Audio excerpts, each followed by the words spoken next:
पिछले भाग में आपने देखा कि मेघना अपने आप को एक राजकुमारी बने महल में देखती है और फिर कोई पीछे से उसके कंधे पर हाथ रखता है। तभी वो चीखती हुई नींद से जाग उठती है।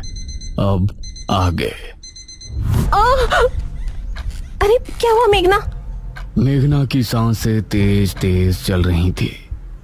उसके माथे पर पसीना आ गया था। कुछ बोल तो, क्या हुआ? बहुत ही अजीब सपना देखा यार। देख, मुझे लगता है तो इस गांव की झूठ मूठ की हिस्ट्री के बारे में ज्यादा ही सोच रही है। हम लोग बस मृत्युंजय अमृत का सैंपल लेते हैं और निकलते हैं यहाँ से, ठीक है? इस पर मेघना ने हल्के से हाँ में सर हिलाया। लेकिन सच कहा जाए तो असल में वो अपने साथ हो रही और इस गांव में घट रही हर एक घटना का रहस्य जानना चाहती थी। सुबह सुबह चीखना चिल्लाना बंद करो और दोनों हाथ मुंह धोकर नाश्ते के लिए आ जाओ। ये कहकर ठकुराइन वहां से चली गई। ये औरत बहुत ही खड़ूस है। एक बार हमारा काम हो जाए, इस गांव को मुड़कर भी नहीं देखना मुझे। ये दोनों फ्रेश होकर नाश्ता करने पहुंची तो अनुज ने उठकर मेघना के लिए चेयर पुल अप की। आओ मेघना, बैठो। ये देखकर ठकुराइन ने मुंह बना लिया और इन सभी ने मिलकर नाश्ता किया। अनुज बेटा, तुम जल्दी से हमारे साथ चलो, हमें तांत्रिक महाराज को लेने के लिए जाना है। ठीक है पिताजी। ये कहकर मुखिया ने इशिता और मेघना की तरफ देखा। बच्चियों, तुम दोनों बाहर नहीं जाना, ठीक है? हो सके तो ठकुराइन का काम में हाथ बटा देना। जी अंकल, आप फिक्र मत कीजिए, हम घर में ही रहेंगे। अनुज और मुखिया गांव के लोगों से विदा लेकर तांत्रिक महाराज को लेने श्रेणी के लिए निकल गए। इस तरफ मेघना गहरी सोच में डूबी थी। ये कहानी सिर्फ मृत्युंजय अमृत से शुरू हुई थी, लेकिन उसके बाद वो महल, अपने आप को राजकुमारी के रूप में देखना और ये निशिर मोलो, ऐसा लगता है इस गांव का हर एक रहस्य मुझसे जुड़ा है। क्या मुझे राजमहल में जाना चाहिए? करीब 6 घंटे के सफर के बाद मुखिया और अनुज तांत्रिक महाराज के आश्रम पहुंचे, जहां उनका एक शिष्य बैठा हुआ था। प्रणाम। जी प्रणाम। तांत्रिक महाराज कहाँ है? अभी कुछ देर पहले आते तो उनसे भेंट हो जाती। महाराज अभी कुछ क्षण पहले ही बेरमपुर गांव के लिए निकल गए थे। यह सुनकर मुखिया और अनुज हैरान रह गए। हमारे गांव? हम तो महाराज को लेने के लिए आए थे। हमारे आने से पहले ही वो कैसे निकल गए? उन्हें किसने सूचना दी कि हमें उनकी जरूरत है? बाबा का अपने हर एक शिष्य से गहरा संबंध है। उनको दूर बैठे ही उनके बारे में सब कुछ पता चल जाता है। धन्य हो तांत्रिक महाराज। इसका मतलब है कि उनको पहले ही आभास हो गया था कि छोटे तांत्रिक की मृत्यु हो गई है, इसीलिए वो हमारे गांव के लिए निकल गए। पिताजी, अब हमें भी चलना चाहिए। तांत्रिक महाराज तो हमसे पहले गांव पहुंच जाएंगे। हाँ बेटा, चलो। धन्यवाद। अनुज और मुखिया उसी समय वापस गांव आने के लिए निकल गए। इसी तरह दोनों का सफर में ही दिन गुजर गया। इस तरफ शाम होने पर गांव में डर का माहौल छा गया। सभी लोग चौक पर जमा हुए गांव के मुख्य द्वार की तरफ ही देख रहे थे। हे भगवान, मुखिया जी कहाँ रह गए? रात हो गई है, कहीं निशिर मोलो ना आ जाए। इसी तरह से 7 बजे का घंटा बजा और मौसम फिर से बदल गया। सभी ये देखकर डर गए। मेघना, इशिता और ठकुराइन भी सभी के साथ वहां खड़ी थी। तभी उन्होंने मुख्य द्वार से किसी के कदमों की आहट सुनी और धीरे धीरे आंख से साफ हुआ तो सामने से तांत्रिक महाराज आते हुए नजर आए। अरे, ये तो तांत्रिक महाराज हैं। उन्हें देखकर सभी लोग खुश हो गए। तांत्रिक महाराज की जय हो! तांत्रिक महाराज की जय हो! सभी ने तांत्रिक महाराज के आगे हाथ जोड़कर नमन किया। तांत्रिक महाराज, ये और मेरा बेटा अनुज कहाँ है? वही आपको लेने के लिए गए थे ना? ठकुराइन, हमारे शिष्य की मृत्यु की सूचना हमें रात ही मिल गई थी, इसलिए हम स्वयं ही यहाँ आने के लिए निकल गए थे। उनसे हमारी भेंट नहीं हुई। हे भगवान, तो ये कहाँ रह गए? अब हम आ गए हैं। आप लोगों को डरने की जरूरत नहीं है। मुखिया और अनुज भी वापस आ ही जाएंगे। महाराज, आप जो भी करना है आप ही को करना है। जब तक ये और अनुज नहीं आ जाते आप हमारे घर चलकर आराम कर लें। ठकुराइन, हम तांत्रिक होकर बड़ी हवेली में नहीं रह सकते। आप लोग पुराने किले में हमारे ठहरने का प्रबंध कर दें। जैसा आप कहें महाराज। ये कहकर ठकुराइन ने गांव के लोगों से कहा, आप सभी मिलकर पुराने किले की अच्छी से सफाई कर दें और वहाँ रोशनी का भी अच्छा इंतजाम कर दें। ये सुनकर गांव के कुछ आदमी किले की तरफ निकल गए। बाबा वहीं चौक पर बैठे रहे। उन्होंने आंखें बंद की और ध्यान मग्न हो गए। शायद वो सोच रहे थे कि आखिर कैसे निशिरमोलो से निपटा जाए, और मेघना के दिल में भी कई सवाल उठ रहे थे। तकरीबन 1 घंटे तक किले की सफाई का कार्य चला और तभी अनुज और मुखिया भी वहां पहुंच गए।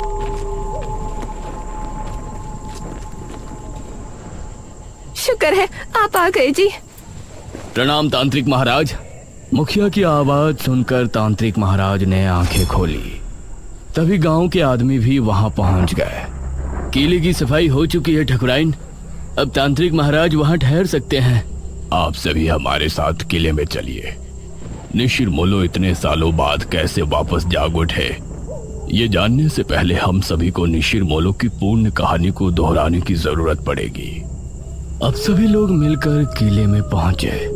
तांत्रिक महाराज एक ऊंचे टीले पर बैठे थे। किले में हर तरफ कहीं दीपक और दीवारों पर मशालें लगी थी जो वहां रोशनी उत्पन्न कर रही थी। मेघना अब तांत्रिक महाराज को बड़े गौर से देख रही थी, क्योंकि निशिरमोलो के बारे में जानने की उसकी उत्सुकता भी बढ़ रही थी। ये बात सन 1626 की है। उस समय हमारे नगर में महाराज विश्वजीत का शासन था। विश्वजीत की रानी का देहांत हो गया था और उनकी एक राजकुमारी थी, राजकुमारी मेघालय। महाराज, नगर में फैली महामारी अब और बढ़ चुकी है। अब इससे नहीं निपटा गया तो राज्य पूरी तरह से बर्बाद हो जाएगा। इस महामारी से निपटने का बंदोबस्त हम अवश्य करेंगे मंत्री जी। उसी समय एक आदमी वहां पहुंचा। महाराज की जय हो। जी, कौन है आप? महाराज, हम आपके पड़ोसी राज्य बल्लभगढ़ के राजा इंद्रसेन के दूत हैं। उन्होंने आपको शीघ्र ही मिलने बुलाया है। उनका कहना है कि आपके राज्य पर जो संकट आया है उससे निपटने में वो आपकी सहायता करना चाहते हैं। पिताश्री, हमें नहीं लगता कि वो हमारी इस महामारी से निपटने में कोई सहायता कर सकते हैं। हमें स्वयं ही कुछ करना पड़ेगा। समस्या गंभीर है राजकुमारी, हमें एक बार अवश्य ही उनसे मिलना चाहिए। हम आज रात ही उनके राज्य के लिए निकलते हैं। ठीक है पिताश्री, इस महामारी का जो भी हल निकले आप शीघ्र ही वापस आने की कोशिश करें, क्योंकि अगर आप इस बीमारी का इलाज नहीं ढूंढ पाए तो हमें ही कुछ करना होगा। अवश्य राजकुमारी। महाराज अपनी रथ में बैठ बल्लभगढ़ के लिए निकल गए। रथ में उनके साथ सेनापति थे और 2 घोड़सवार सिपाही पीछे आ रहे थे। उनका रथ इस समय जंगल के रास्ते से गुजर रही थी। तभी अरे, ये क्या हुआ? रथ अचानक से रुककर टेढ़ा हो गया था। सेनापति जी, बाहर निकलिए। महाराज और सेनापति बाहर निकले तो देखा रथ का पहिया गड्ढे में फंसा है और चटक भी गया है। अरे, ये क्या हुआ? अब जंगल में इस रथ का पहिया कौन ठीक करने आएगा? क्षमा करें महाराज, हम अभी इसे ठीक कर देंगे। आपको थोड़ी प्रतीक्षा करनी पड़ेगी। तभी इन लोगों को पानी की आवाज सुनाई दी। ये कैसी आवाज है? ऐसा लगता है जैसे कोई कुएं से पानी खींच रहा हो, और यह आवाज कुएं के ऊपर लगी चरखी से आ रही हो। आइए देखते हैं। राजा और सेनापति उस दिशा में गए तो वहां उनको कुएं पर एक औरत पानी भरती नजर आई। उसके बाल बहुत लंबे थे, वो दिखने में बहुत ही खूबसूरत थी और वेशभूषा से आदिवासी लग रही थी। उसने जैसे ही महाराज और सेनापति से नजरें मिलाई तो उसका सौंदर्य देखकर ये दोनों ही सन्न रह गए।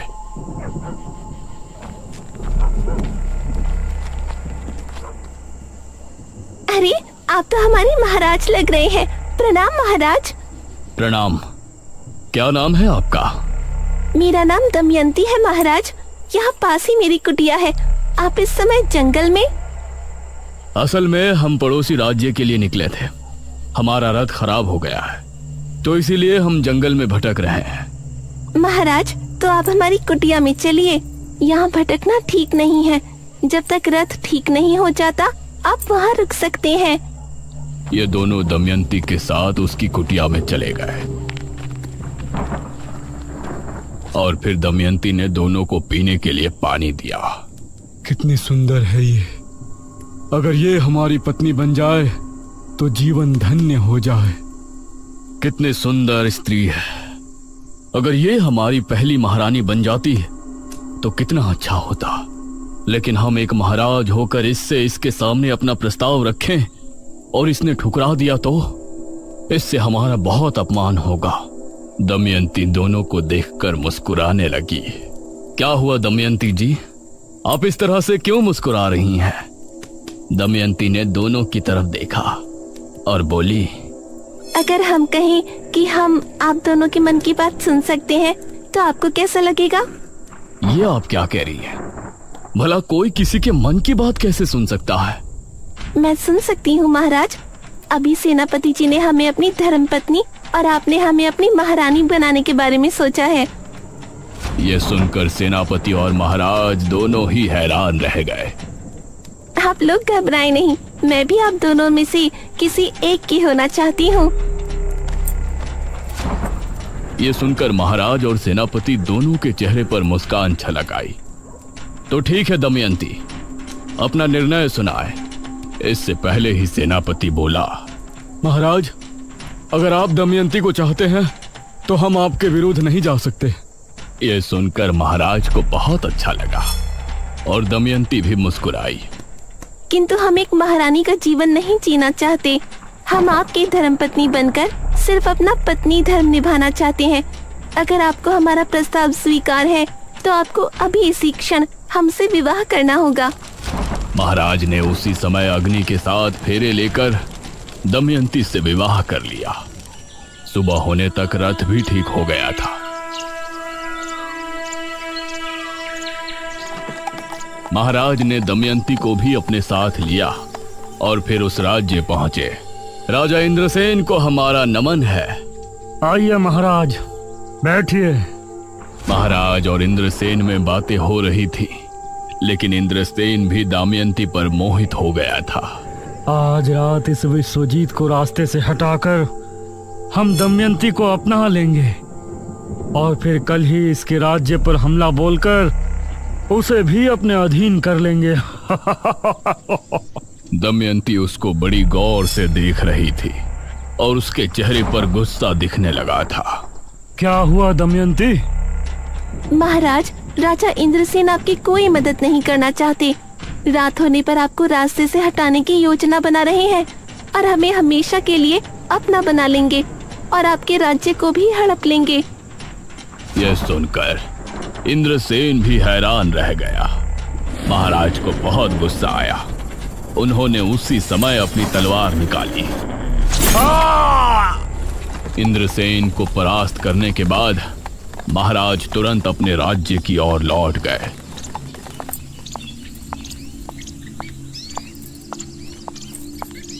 राजकुमारी बहुत चिंता में थी। प्रणाम पिताश्री। क्या बताया इंद्रसेन ने?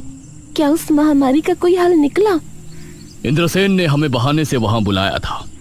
वो हमें मारना चाहते थे। वो तो धन्य हो दमयंती का जो इन्होंने हमें बचा लिया। राजकुमारी को महाराज की बात जरा भी समझ में नहीं आई। उसने दमयंती को घूर कर देखा। पिताश्री, अब हम ही इस महामारी का कोई इलाज ढूंढने जाते हैं। आप राज्य कार्य संभालें। दमयंती राजकुमारी को बहुत ही रहस्यमय मुस्कान के साथ देख रही थी। राजकुमारी महल से निकली और इस तरह राजा दमयंती के साथ महल में समय बिताने लगे और धीरे धीरे राज्य के कामों से दूर होते गए। करीब 1 वर्ष और माह के बाद राजकुमारी वापस लौटी। पिताश्री, हमने उस बीमारी से लड़ने का इलाज ढूंढ निकाला है। बहुत अच्छे राजकुमारी, बताइए ये कैसे संभव है? पिताश्री, हमने एक महासिद्धि करके ये बीज हासिल किया है। इसी के जरिए हमें उस महामारी के साथ हर बीमारी से छुटकारा मिल जाएगा। क्या इस बीज के जरिए? जी पिताश्री, वो कैसे होगा ये आपको अगले 7 दिनों के भीतर पता चल जाएगा। राजकुमारी ने उस बीज को अपने हाथों से जंगल में जाकर बो दिया और रोजाना अपने हाथों से उसे पानी देने जाती। महाराज को राज्य की कोई चिंता नहीं थी। वो हर समय बस दमयंती के पास ही बैठे रहते थे।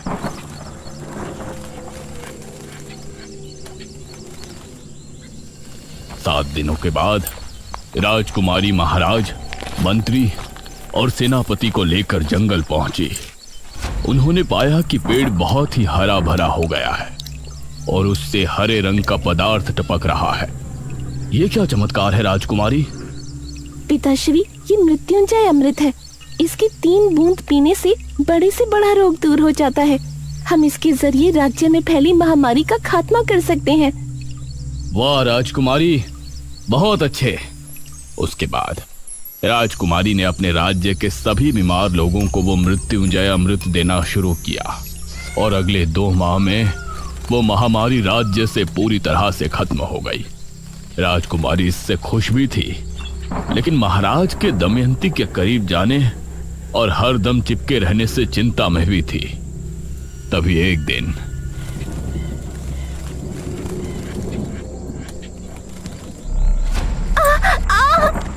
महाराज!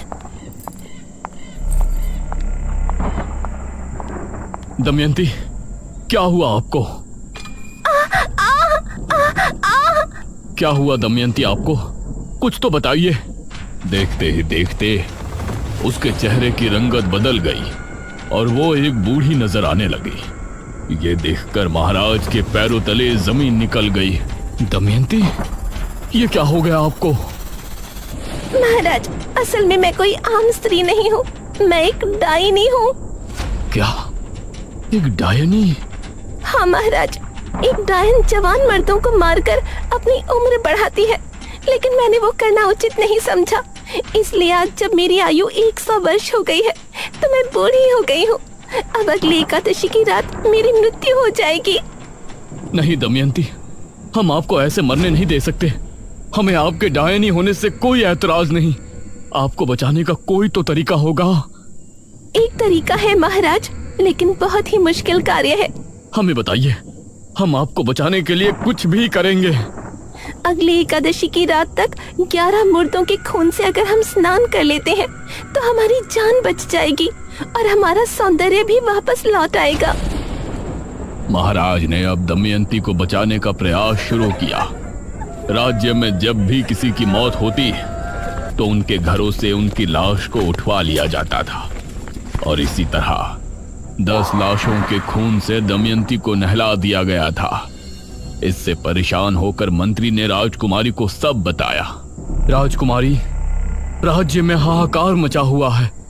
महाराज दमयंती को जवान बनाने के लिए मृत लोगों के शव का अंतिम संस्कार नहीं होने दे रहे हैं। उनके शव को बुरी तरह से काटा जाता है और उनके खून से दमयंती स्नान करती है। इससे प्रजा बहुत क्रोध में है। क्रोध की बात तो है ही मंत्री जी। मृत्यु के बाद जल्दी अंतिम संस्कार न किया जाए तो ये मृतक और उसके परिजनों के साथ नाइंसाफी होती है। वो कभी भी मोक्ष के द्वार से होकर नहीं गुजर सकते। हम पिताश्री से इस विषय में बात करेंगे।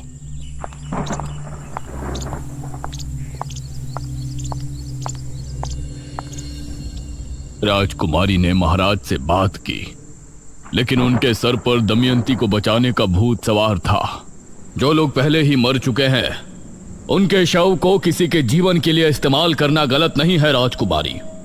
गलत तब होता जब हम जिंदा लोगों की बलि देते। आप हमें रोकने की कोशिश ना करें। राजकुमारी महाराज के व्यवहार से बहुत चिंता में थी। वहीं गांव के लोग भी अब इससे छुटकारा चाहते थे। अरे बहुत हो गया, अब हम गांव के लोग महाराज का ये अत्याचार नहीं सहेंगे। हाँ, हमारे मृतकों को हक है कि उनका अंतिम संस्कार किया जाए। लेकिन हम लोग महाराज से कैसे लड़ेंगे? कैसे रोकेंगे उनके सिपाहियों को? एक उपाय है, जब भी गांव में किसी की मृत्यु होगी तो हम कोई भी शोक समारोह नहीं करेंगे। इससे महाराज के सिपाहियों को किसी भी मौत की खबर नहीं होगी। आधी रात के समय हम में से 4 लोग उस शव को ले जाकर चुपचाप शमशान में उनका अंतिम संस्कार कर दिया करेंगे। सिर्फ 4 लोग, बाकी सभी अपने अपने घरों में शांतिपूर्ण होंगे। गांव के लोगों को यह सुझाव अच्छा लगा। उन्होंने गांव के 4 आदमियों को नियुक्त किया। उस समय अर्थी को कंधा देने वाले लोगों को मोला कहा जाता था।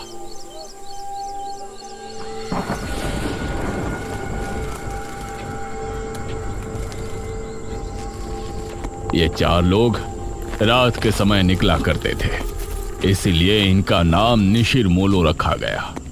अब जब भी कोई मृत्यु होती तो 4 कथई लिबास वाले आदमी निशिर मोलो बन के उस शव को कंधा देते और उसका चुपचाप अंतिम संस्कार करके वापस गांव को लौट आते। समझ नहीं आ रहा, पूरे 15 दिन हो गए, अभी तक किसी के घर कोई मृत्यु नहीं हुई है। ऐसा कैसे हो सकता है? अगले दिन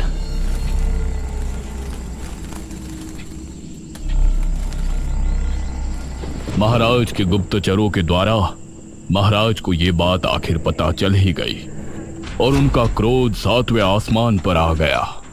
वो जो भी 4 लोग हैं, हम उनको मार कर ही दम लेंगे। उन्होंने हमसे चालाकी की, इसका हर्जाना उन्हें भुगतना ही पड़ेगा। महाराज ने अब अपने गुप्त सिपाहियों को तैनात कर दिया था, जो छिपकर रातों को जागकर गांव पर नजर रख रहे थे। एक रात निशिर मोलो एक अर्थी लेकर निकले। यह शनिवार की रात थी, तो उन गुप्त सिपाहियों ने निशिर मोलो को रोक लिया। अब तुम लोगों को कोई नहीं बचा सकता, कोई नहीं। बहुत दे दिया हमारे महाराज को धोखा। उन सिपाहियों ने इन 4 आदमियों को मार गिराया और फिर शव लेकर महाराज के पास पहुंचे।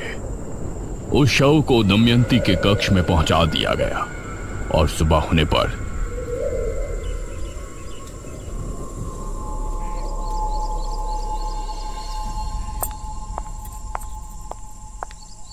दमयंती कक्ष से बाहर निकली, अपने उसी खूबसूरत जवान अवतार में।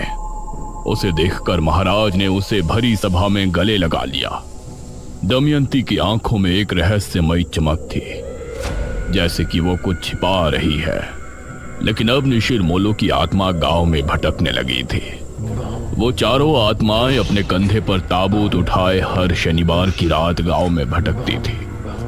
उस समय उन आत्माओं को जो भी दिखाई देता, वो समझती कि ये राजा के सिपाही है जो उनको रोकना चाहते हैं, इसीलिए वो उसको अपने साथ ले जाती। इतना कहकर तांत्रिक महाराज चुप हो गए। सभी गांव के लोग ये कहानी सुनकर हैरान थे और मेघना को तो जैसे अब अपने सपनों से जुड़ी कुछ बातें समझ में आने लगी थीं। हे भगवान, मतलब जो निशिर मोलो आज हमारी जान के दुश्मन है, वो कभी हमारी रक्षा किया करते थे। हाँ, उनकी इसमें कोई गलती नहीं है। उनकी अकाल मृत्यु की वजह से वो ऐसा करते हैं। उनको नहीं पता कि उनकी मृत्यु हो चुकी है। वो तो अभी भी अपने काम को अंजाम देने की कोशिश कर रहे हैं। बाबा, आगे की कथा में क्या हुआ? वो राजकुमारी महाराज और दमयंती?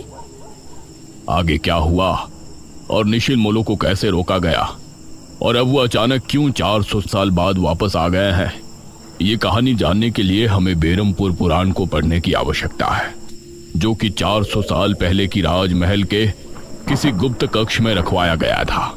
बेरमपुर पुराण? अब इसका पता हमें कैसे चलेगा बाबा? वो बेरमपुर पुराण राजमहल में कहाँ है, ये जानने के लिए मुझे एक अनुष्ठान करना पड़ेगा, जो कि मैं इसी किले में बैठकर करूंगा। ध्यान रहे, उस समय सभी अपने अपने घरों में होंगे। कहीं ऐसा ना हो कि इस बार भी निशिर मोलो ये अनुष्ठान रोकने के इरादे से गांव में आए। निशिर मोलो कौन है ये तो हमने जान लिया है, लेकिन इन सब का मेघना से क्या संबंध है? निशिर मोलो उसके आने से कैसे जाग उठे? राजा के साथ क्या हुआ और दमयंती असल में क्या है? इन सभी सवालों के जवाब जानने के लिए हमारे साथ बने रहिए निशिर मोलो के अगले पार्ट में।